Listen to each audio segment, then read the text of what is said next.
El Departamento del Tesoro de Estados Unidos acaba de ejecutar el bloqueo financiero más devastador en la historia reciente de América Latina.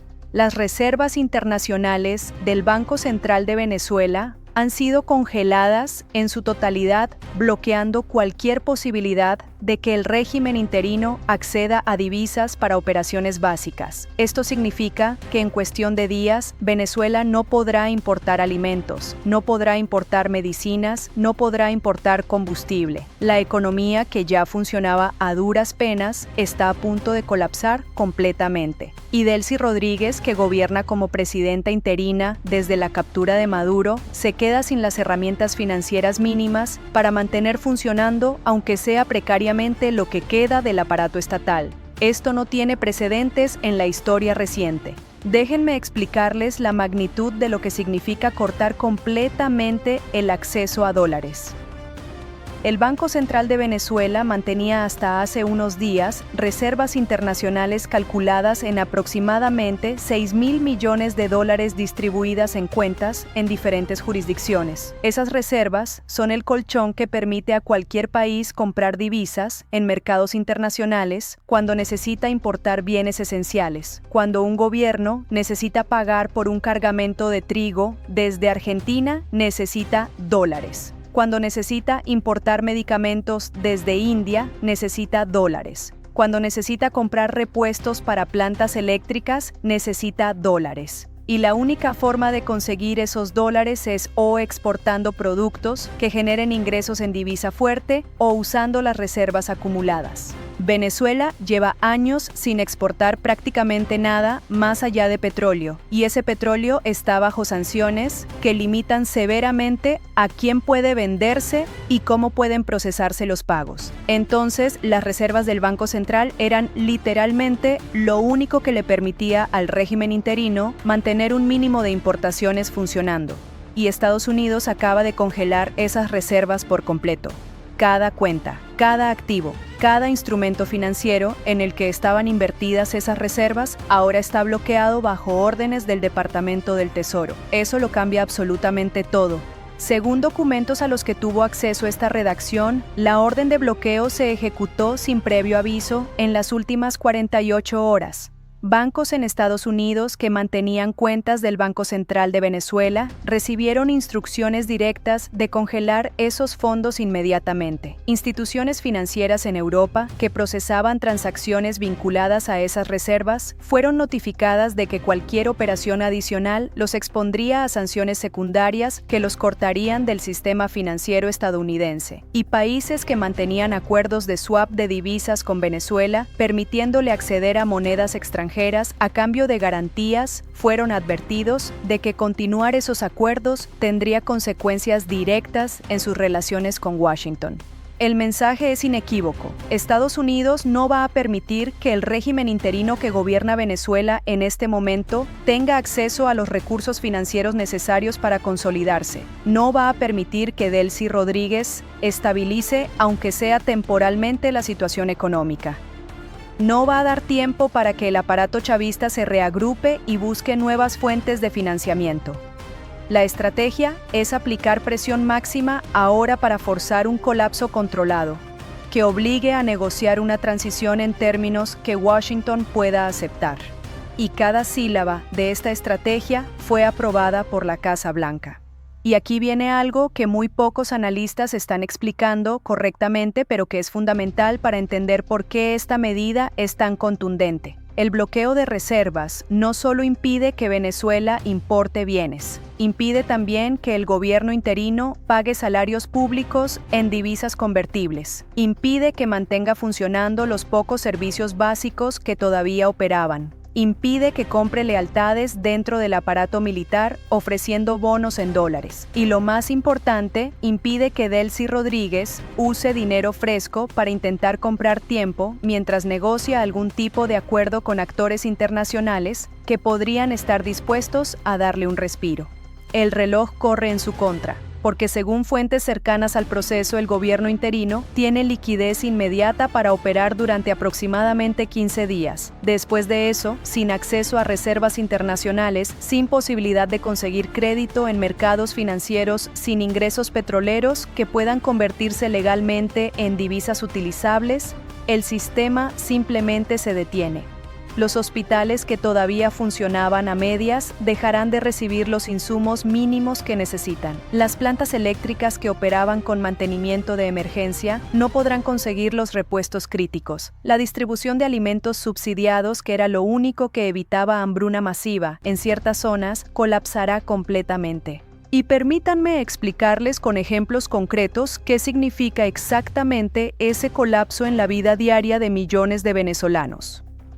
Los hospitales públicos que todavía atienden pacientes lo hacen con recursos mínimos conseguidos mediante importaciones de emergencia, pagadas con esas reservas ahora bloqueadas. Guantes quirúrgicos, sueros, antibióticos básicos, anestésicos, material de sutura. Nada de eso se produce en Venezuela, todo se importa.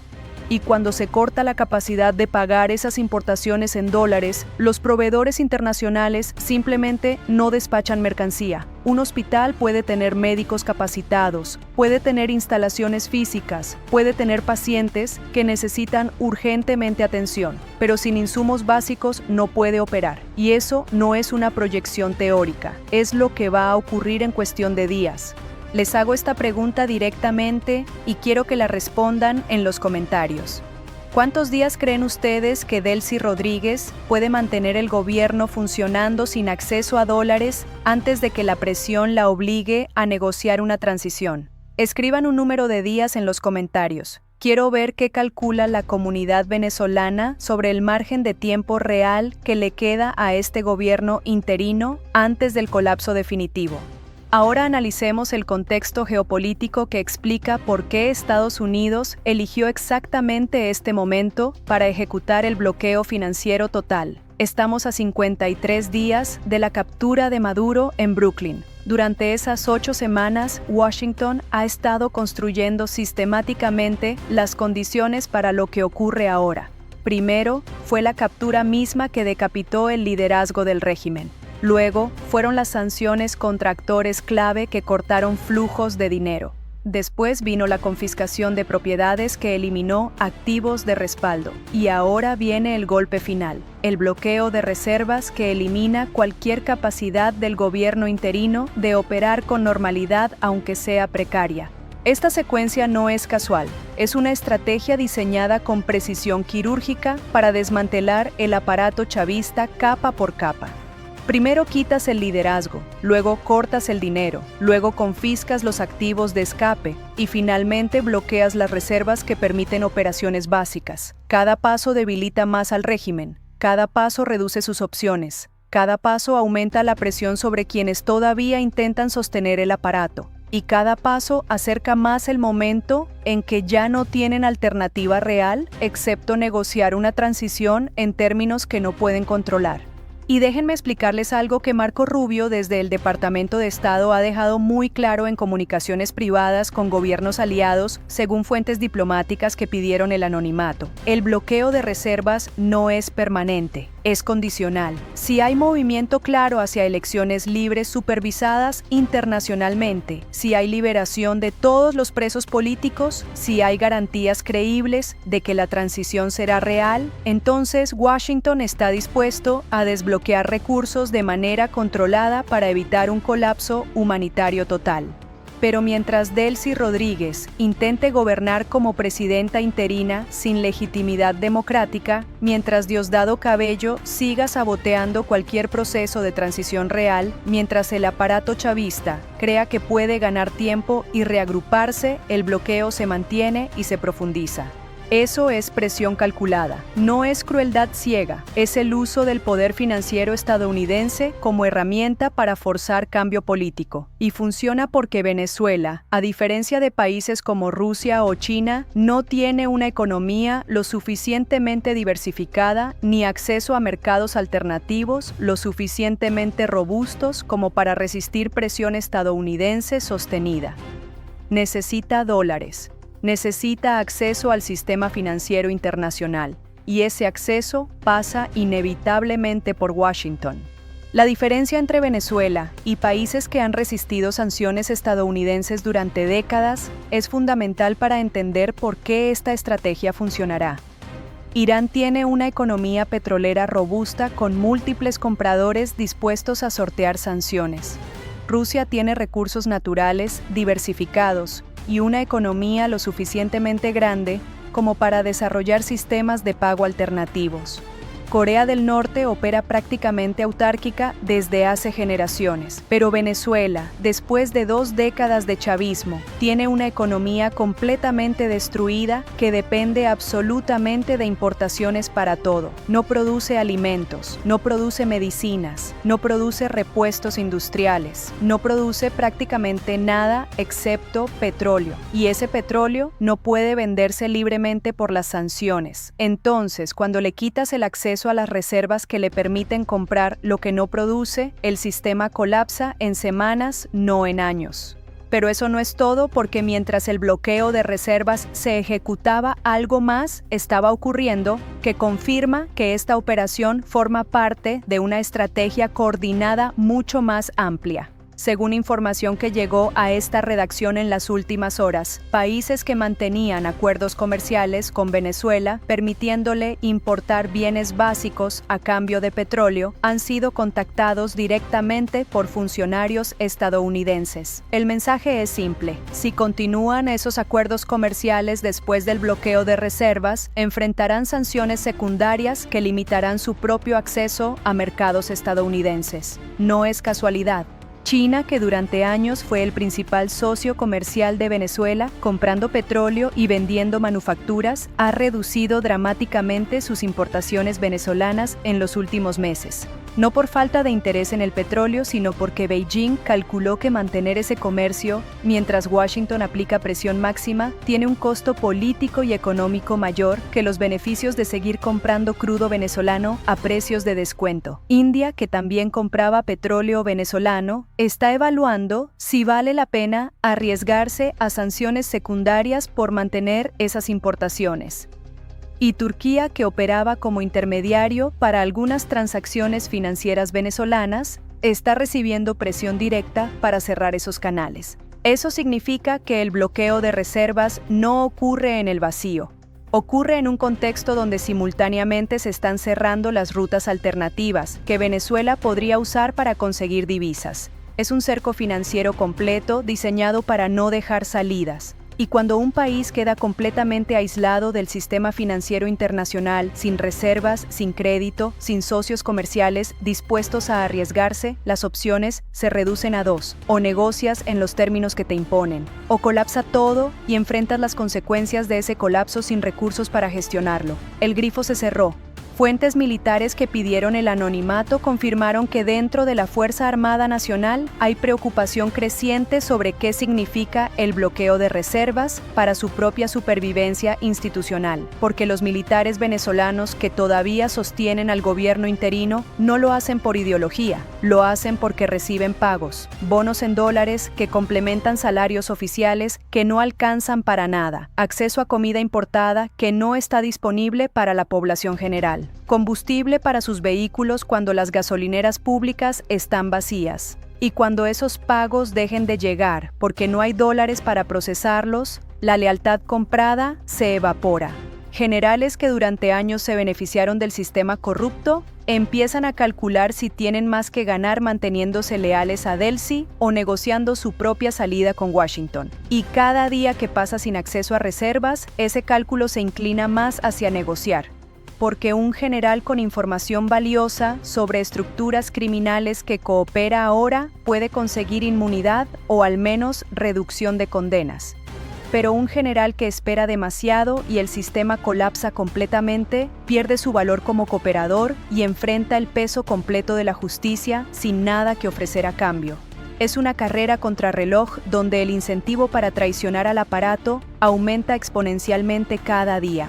Pero antes de contarles eso, hay algo que ocurrió hace apenas unas horas y que nadie ha revelado todavía y que cambia completamente todo lo que pensaban sobre el alcance real de esta operación y sus consecuencias inmediatas sobre la población venezolana. Déjenme contarles algo que muy pocos saben y que demuestra por qué los próximos 15 días serán absolutamente críticos. Empresas importadoras que traían a Venezuela alimentos, medicinas y otros bienes esenciales operaban con un sistema de crédito respaldado por las reservas del Banco Central. Básicamente, el Banco Central garantizaba el pago futuro en dólares de importaciones que llegaban ahora. Con el bloqueo de reservas, esas garantías desaparecieron. Y sin garantías de pago, las empresas simplemente no envían mercancía. Según fuentes del sector privado venezolano, en las últimas 48 horas, al menos 12 cargamentos de alimentos que estaban programados para llegar a puertos venezolanos fueron cancelados. Los proveedores internacionales se negaron a despachar sin confirmación de que recibirían pago en dólares. Eso tiene consecuencias inmediatas y escalofriantes.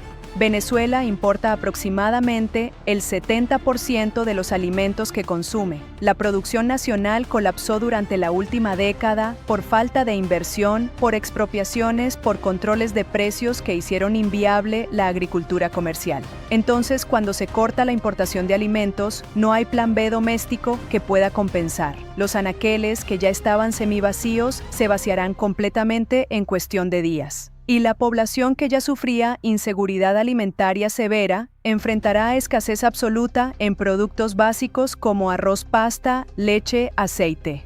Y déjenme ser muy específico sobre lo que significa esa escasez en términos humanos concretos.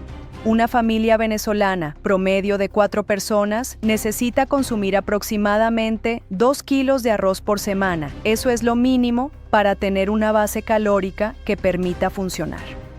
Cuando los cargamentos de arroz importado dejan de llegar porque no hay dólares para pagarlos, esas familias no tienen alternativa. No pueden comprar arroz producido localmente porque prácticamente no existe. No pueden sustituirlo fácilmente con otros alimentos porque esos otros alimentos también son importados. Simplemente tienen que comer menos. Y cuando comes menos de lo que tu cuerpo necesita durante semanas, las consecuencias son desnutrición visible, especialmente en niños y ancianos. No es un escenario hipotético, es lo que va a ocurrir. Les voy a contar ahora una historia que resume por qué el bloqueo de reservas, aunque es una herramienta geopolítica devastadora, tiene un costo humano que no puede ignorarse. Es la historia de una mujer llamada Elena. Elena tiene 41 años y vive en Barquisimeto. Trabaja como maestra en una escuela pública donde el salario mensual equivale a aproximadamente $15. Ese salario claramente no alcanza para vivir. Entonces, Elena, como millones de venezolanos, complementa con trabajos informales. Vende tortas que hace en su casa. Da clases particulares a niños de familias que todavía pueden pagar. Y recibe remesas ocasionales de una hermana que emigró a España hace 5 años.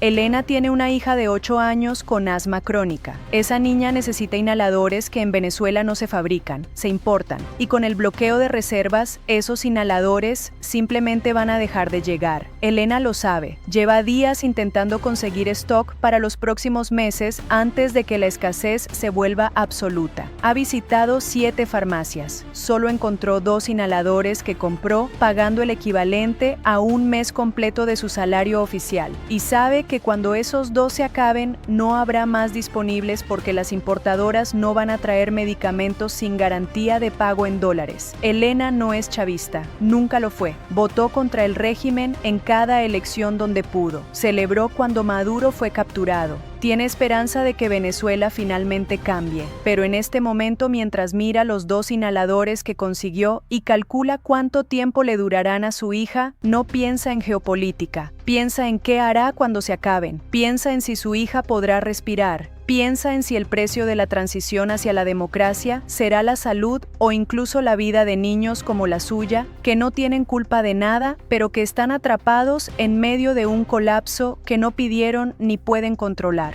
Y la historia de Elena se multiplica por millones, porque no es solo su hija con asma, es el anciano con diabetes que necesita insulina importada. Es el paciente con cáncer que necesita quimioterapia que viene de laboratorios extranjeros. Es la mujer embarazada que necesitará cesárea de emergencia en un hospital que no tiene anestesia porque no pueden pagarla en dólares. Es el niño con desnutrición severa que necesita fórmula especial que solo se consigue importada. Cada uno de ellos es una vida real, cada uno tiene nombre, cada uno tiene familia que lo ama, y cada uno enfrentará en las próximas semanas decisiones imposibles porque el sistema que los gobernó durante décadas los dejó completamente dependientes de importaciones que ahora no pueden pagarse. Esa es la realidad brutal que coexiste con el análisis estratégico. El bloqueo de reservas es necesario para forzar la transición, pero tiene consecuencias humanas inmediatas sobre personas inocentes, y esas consecuencias no son abstractas. Son Elena calculando cuántos días de inhalador le quedan a su hija. Son familias decidiendo si compran comida o medicinas porque no pueden comprar ambas. Son ancianos con enfermedades crónicas que morirán porque los tratamientos que necesitan ya no llegarán al país. La magnitud de esto es devastadora en todos los niveles. Y ahora déjenme preguntarles algo directamente. ¿Cuántas Elenas conocen ustedes? ¿Cuántas personas en sus familias están en Venezuela dependiendo de medicamentos importados, de alimentos importados, de insumos básicos, que con el bloqueo de reservas simplemente dejarán de estar disponibles? Dejen el nombre de esa persona en los comentarios si quieren que este testimonio se convierta en un recordatorio de que detrás de cada estrategia geopolítica hay vidas humanas reales que sufren las consecuencias. Y ahora viene el contraste que necesitan ver para entender la obscenidad completa de esta situación.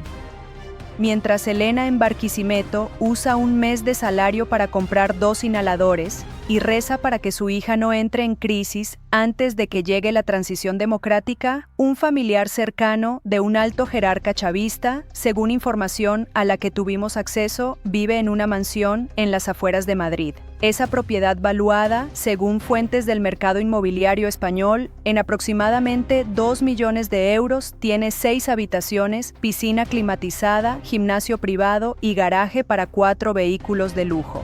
Este personaje, cuya identidad no revelaremos por seguridad de nuestras fuentes, no trabaja, no tiene empresa registrada, no tiene ingresos oficiales declarados en España que justifiquen ese nivel de vida. Y sin embargo, vive con lujos que la mayoría de españoles trabajando toda su vida nunca podrán permitirse. Sus hijos van a colegios privados internacionales donde la matrícula anual supera los 30.000 euros por niño. Conduce un vehículo alemán de alta gama, valorado en más de 100.000 euros. Frecuenta restaurantes donde una cena para 4 personas cuesta lo que Elena gana en un año completo, trabajando como maestra 6 días por semana. Y todo ese dinero, todo ese lujo, salió directamente de las arcas venezolanas mientras el pueblo se moría literalmente de hambre y de enfermedad.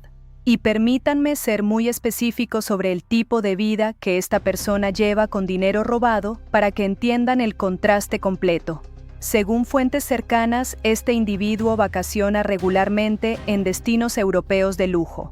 Esquía en los Alpes suizos en invierno, veranea en la Costa Azul francesa, viaja a Londres para ir de compras en boutiques de Bond Street, donde una cartera cuesta más que el salario anual de Elena. Sus hijos estudian en universidades privadas británicas, donde además de la matrícula que supera las 40.000 libras anuales, tienen apartamentos en zonas exclusivas de Londres, que cuestan 3.000 libras mensuales de alquiler. Todo pagado con dinero que debería haber ido a hospitales venezolanos, a escuelas, a infraestructura. Y aquí viene una pregunta directa al gobierno español y a todos los gobiernos europeos que durante años permitieron que esto continuara sin consecuencias reales. ¿Por qué siguen permitiendo que estas personas disfruten de propiedades compradas con dinero robado? Tienen las herramientas legales, tienen los tratados internacionales sobre lavado de activos, tienen la obligación moral. Lo único que falta es voluntad política para actuar. y esa falta de voluntad tiene un costo que se mide en niños venezolanos como la hija de Elena que no pueden respirar porque los inhaladores ya no llegan, mientras los hijos de los jerarcas que saquearon el país estudian en colegios de élite europeos sin preocuparse nunca por si tendrán comida mañana o si podrán respirar. La hipocresía es tan grotesca que resulta casi imposible de procesar. Europa se proclama defensora de los derechos humanos. Firma declaraciones sobre la importancia del Estado de Derecho. Impone sanciones simbólicas contra funcionarios chavistas, prohibiéndoles viajar a territorio europeo. Pero esas sanciones son una farsa porque los sancionados ya tienen a sus familias viviendo en Europa con propiedades compradas años atrás. Entonces, prohibir que el jerarca viaje no cambia nada cuando su esposa, sus hijos, sus nietos ya están instalados en mansiones europeas viviendo de dinero robado. Y cuando llega el momento de confiscar realmente esas propiedades, cuando llega el momento de expulsar a esas familias, cuando llega el momento de actuar con la misma contundencia con la que Estados Unidos está actuando ahora con el bloqueo de reservas, Europa mira hacia otro lado. Y la realidad geopolítica inequívoca es que esa complicidad europea tiene fecha de caducidad. Porque cuando Estados Unidos aplica presión del nivel del bloqueo total de reservas, eventualmente esa presión llega también a Europa. Washington puede y eventualmente lo hará exigir a gobiernos europeos que congelen activos de jerarcas chavistas en sus territorios como condición para mantener cooperación en otras áreas. Acuerdos comerciales. Coordinación en temas de seguridad. Inteligencia compartida. Todo eso tiene valor para Europa. Y cuando Washington ponga sobre la mesa la elección entre mantener relaciones comerciales normales con Estados Unidos o seguir permitiendo que familias chavistas vivan en lujo europeo con dinero robado, la decisión será obvia. Los gobiernos europeos elegirán a Washington. Y cuando llegue ese momento, tendrán que explicar a sus propios ciudadanos por qué durante años permitieron que esto continuara. Quédense, porque lo que viene a continuación es lo más importante de todo lo que hemos dicho esta noche y no lo van a encontrar en ningún otro medio que esté cubriendo la situación venezolana en este momento. Déjenme explicarles el panorama completo que emerge cuando conectan el bloqueo de reservas con todos los demás movimientos que Washington ha estado ejecutando en paralelo. Tenemos a Maduro detenido en Brooklyn enfrentando cargos que lo mantendrán en prisión por décadas. Tenemos activos chavistas bloqueados y confiscados en múltiples jurisdicciones. Tenemos ahora reservas del Banco Central completamente congeladas, eliminando capacidad de operar. Tenemos a Padrino negociando inmunidad, entregando información sobre estructuras criminales. Tenemos presión sobre países que comerciaban con Venezuela, obligándolos a elegir entre Washington y Caracas. Tenemos a Delcy Rodríguez gobernando sin poder real, sin dinero y con fecha de caducidad conocida por todos, incluida ella misma. Tenemos a Cabello acorralado, intentando sabotear, pero cada vez con menos recursos para hacerlo efectivamente. Y tenemos a María Corina Machado coordinando con Washington el retorno y la transición hacia elecciones libres. Eso no es un conjunto aleatorio de eventos. Es una arquitectura de presión diseñada con precisión devastadora para desmantelar el aparato chavista, mientras simultáneamente se construyen las condiciones para una transición que no genere el caos absoluto que podría resultar de un colapso completamente desordenado. Cada pieza tiene su función, cada movimiento tiene su timing. Y el bloqueo de reservas es la pieza que fuerza la decisión final, porque sin dólares, sin capacidad de importar, sin forma de pagar salarios, sin herramientas para mantener lealtades compradas, el gobierno interino tiene que elegir: o negocia una transición en términos que Washington puede aceptar, o colapsa todo y enfrenta las consecuencias de ese colapso sin recursos para gestionarlo. Fuentes cercanas al proceso nos confirmaron que en las últimas semanas ha habido contactos discretos entre representantes del gobierno interino y funcionarios estadounidenses explorando qué tipo de transición sería aceptable para ambas partes. Las conversaciones no son públicas, no son oficiales, pero están ocurriendo. Y el bloqueo de reservas es exactamente el tipo de presión que convierte esas conversaciones exploratorias en negociaciones reales.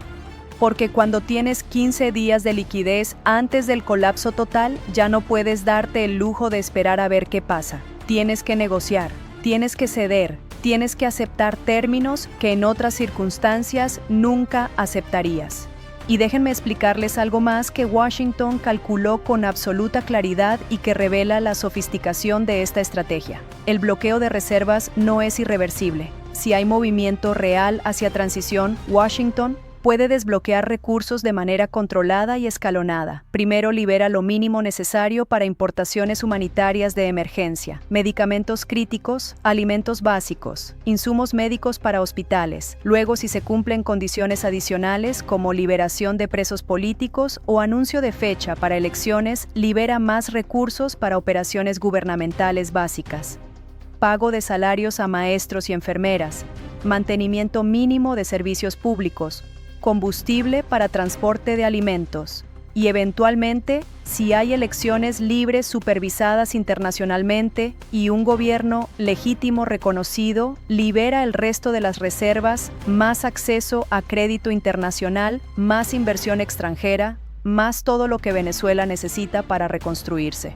Eso es zanahoria y garrote usado con precisión quirúrgica. El garrote es el bloqueo total que genera colapso inminente en 15 días. La zanahoria es la promesa creíble de que ese bloqueo se levanta progresivamente si hay cooperación real en la transición. Y esa combinación es infinitamente más efectiva que solo garrote o solo zanahoria, porque da incentivos claros para que actores dentro del régimen calculen que tienen más que ganar cooperando con la transición que resistiendo hasta el final. Un general que ve que puede conseguir inmunidad más recursos desbloqueados para pagar a sus tropas si facilita la transición versus enfrentar colapso total más juicio internacional si resiste hace un cálculo racional. Y cada vez más ese cálculo favorece cooperar. Guarden esta predicción porque en 3 semanas volveremos a este momento y verificaremos si se cumplió. El bloqueo de reservas forzará movimientos visibles hacia transición antes de que termine marzo. Veremos ya sea anuncios de fecha para elecciones libres supervisadas internacionalmente o veremos colapso del gobierno interino con Delcy saliendo del país o siendo removida por presión militar interna que entiende que sin dólares no hay forma de sostener el aparato. No hay escenario intermedio donde todo sigue igual. Los 15 días de liquidez que le quedan al gobierno sin acceso a reservas no permiten mantener el statu quo. Algo tiene que ceder, y ese algo será visible públicamente para todos los venezolanos que están esperando confirmación de que finalmente la transición es real. Y ahora quiero hablarles directamente a ustedes con la honestidad que este momento histórico merece. A los venezolanos que están viendo este video desde el exilio, desde Madrid, donde reconstruyeron vidas después de perderlo todo, desde Miami, donde mantuvieron viva la esperanza cuando el régimen parecía eterno, desde Bogotá, donde cruzaron fronteras buscando dignidad, desde Santiago, donde encontraron oportunidades, pero nunca dejaron de ser venezolanos en lo más profundo de su identidad. Esta noche, el bloqueo de reservas es también su historia, porque representa el momento donde finalmente la presión alcanza el nivel que hace insostenible la continuidad del sistema que los obligó a emigrar. Para el venezolano en Madrid que dejó atrás familia, padres ancianos, hijos pequeños porque en Venezuela ya no había futuro posible, que tuvo que empezar de cero en un país donde no conocía a nadie, donde el acento lo marcaba como extranjero, donde los títulos universitarios venezolanos no se reconocían y tuvo que aceptar trabajos muy por debajo de su capacidad solo para sobrevivir. El bloqueo de reservas significa que el sistema que te expulsó está llegando a su fin inevitable. No será instantáneo, no será sin dolor para quienes se quedaron, pero está ocurriendo. Y cada día que pasa sin dólares, sin capacidad de operar, sin recursos para mantener el aparato funcionando, es un día más cerca del momento en que podrás considerar seriamente si regresar es finalmente viable o si al menos podrás volver a visitar sin miedo. Para el venezolano en Miami que durante años financió causas democráticas, que donó a organizaciones que ayudaban a presos políticos, que presionó a congresistas estadounidenses para que apoyaran sanciones más fuertes, que nunca perdió la fe de que eventualmente habría justicia, aunque todos te decían que estabas perdiendo el tiempo porque el chavismo era permanente. El bloqueo de reservas es confirmación de que tu persistencia, tu negativa a aceptar la derrota, tu insistencia en seguir luchando cuando parecía inútil, tuvo nombre y apellido en una política concreta ejecutada por una administración que finalmente decidió usar todo el peso del poder estadounidense para forzar cambio real. Para el venezolano en Bogotá que cruzó esa frontera a pie con tus hijos pequeños, cargando mochilas con lo poco que pudieron llevar, que caminaste durante días durmiendo en el piso de iglesias que te daban refugio, que llegaste a Colombia sin dinero, sin contactos, sin nada excepto la determinación de darle a tus hijos un futuro que Venezuela ya no podía ofrecer, que reconstruiste vida desde cero, vendiendo arepas en la calle hasta conseguir trabajo formal, que mantiene contacto diario con padres o hermanos que se quedaron y cada conversación te parte el corazón. El bloqueo de reservas significa que tus seres queridos en Venezuela van a enfrentar semanas muy difíciles, escasez peor que la actual, incertidumbre absoluta sobre qué viene después. Pero también significa que esas semanas difíciles no son el final de una agonía sin fin, sino el principio del fin de un sistema que destruyó todo lo que tocó durante más de 2 décadas.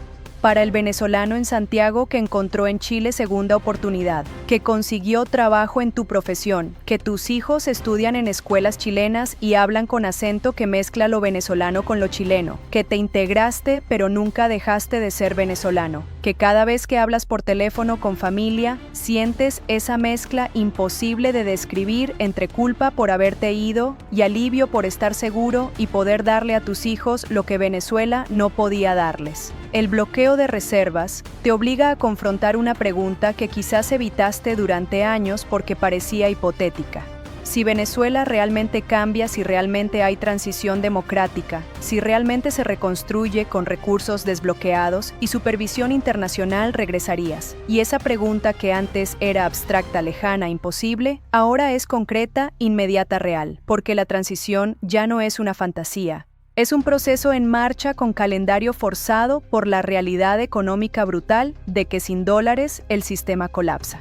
Para el venezolano que está en cualquier otro lugar del mundo, en México, en Perú, en Argentina, en Italia, en Canadá, en Australia, en cualquier rincón donde la diáspora venezolana construyó nueva vida mientras mantenía viva la esperanza de que algún día Venezuela sería libre nuevamente. Esta noche, el bloqueo de reservas es el momento donde esa esperanza deja de ser abstracta y se convierte en cronograma concreto. 15 días de liquidez, 3 semanas para decisiones visibles, 1 mes para que el panorama completo se aclare. Esos son plazos reales, no proyecciones vagas. Pero quiero ser absolutamente honesto porque este canal no vende ilusiones falsas ni minimiza el sufrimiento real. El bloqueo de reservas es una herramienta devastadora que fuerza decisiones, pero que también tiene costos humanos terribles a corto plazo. Elena y su hija que necesita inhaladores son reales. Hay miles de Elenas, decenas de miles, y en las próximas semanas sufrirán escasez peor que cualquier cosa que hayan vivido antes. Hospitales sin insumos, farmacias sin medicamentos, mercados sin alimentos básicos. Esa es la realidad brutal, y reconocerla no es debilitar el argumento a favor de la transición. Es ser honesto sobre el precio que se paga cuando un sistema corrupto que destruyó un país durante décadas finalmente colapsa bajo el peso de sus propias contradicciones y de la presión externa que no le deja escapatoria. Venezuela renacerá de estas cenizas. No es retórica motivacional vacía, es una conclusión que emerge del análisis frío de todas las fuerzas alineadas en este momento histórico. La administración Trump ha hecho de Venezuela prioridad estratégica regional. Marco Rubio ejecuta desde el Departamento de Estado con determinación inquebrantable. El Departamento del Tesoro tiene las herramientas financieras y la voluntad política de usarlas sin restricciones. El bloqueo de reservas elimina cualquier capacidad del régimen interino de sostenerse más allá de días contados. María Corina Machado coordina desde la oposición democrática la estrategia política de transición. El pueblo venezolano, dentro y fuera del país, mantiene viva la esperanza y la determinación de no aceptar nada menos que democracia real. Todas las piezas están en su lugar. El reloj cuenta regresiva hacia el inevitable punto de quiebre. El amanecer se aproxima con pasos que ahora son medibles en días, no en años.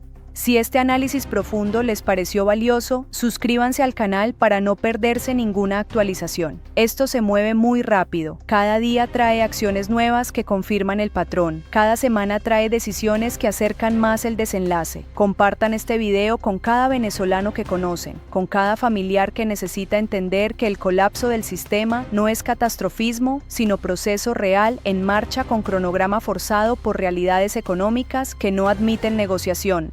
Dejen su comentario respondiendo las preguntas que hice, porque el debate en esta comunidad es parte de la conversación que Venezuela necesita tener consigo misma antes de que llegue completamente el amanecer de la libertad recuperada.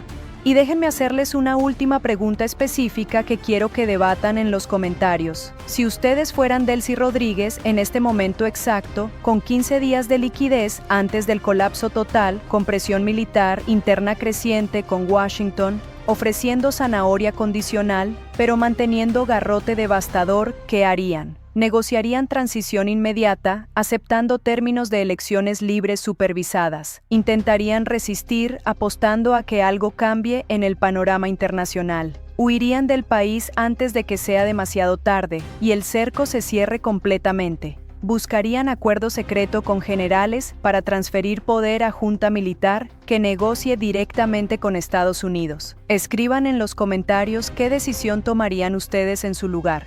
Quiero ver qué piensa la comunidad sobre las opciones reales que le quedan a quien gobierna Venezuela en este momento, sin dólares, sin tiempo, sin aliados confiables y sin salidas visibles que no pasen por aceptar términos que el chavismo jamás habría aceptado voluntariamente.